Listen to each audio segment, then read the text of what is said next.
Assalomu alaykum. Yaxshimisizlar? Men Qambarova Nargiza Galibovna, 46 yoshdaman. Shu yerga Kompas klinikasiga kelishimdan oldin juda ham og'ir ahvolda edim. Ayollar klinikasiga borib uchradim, davolashdi, lekin yaxshi bo'lmadim. Menga tavsiya qilib Isroil akani aytdilar.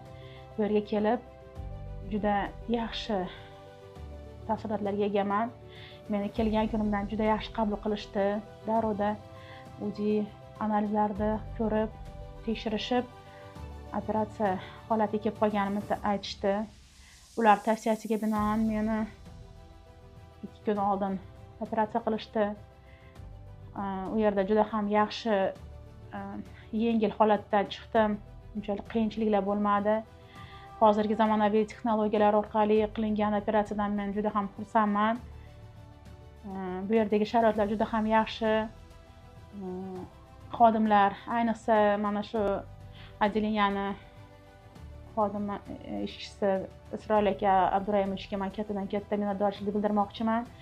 Elnor opaga, bu yerda ishlayotgan qizlar, Dilbar opalarga juda ham yaxshi, So'rayoxon juda ham yaxshi qizlar bizni o'zimiz tiklashimizga yordam berishdi. Mana 3 kun deganda mana bugun holatim juda ham yaxshi. Men kattadan katta rahmat aytmoqchiman mana shu yerda xodimlariga. Ayollar, o'zlaringizni ehtiyot qilinglar, o'z vaqtida kelinglar. Mana menga o'xshab qiynalib, og'ir ahvolda kelishingizni kutib turmang.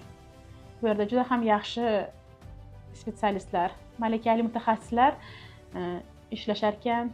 Darrov o'zingizni sog'lig'ingizni tiklab ketasiz.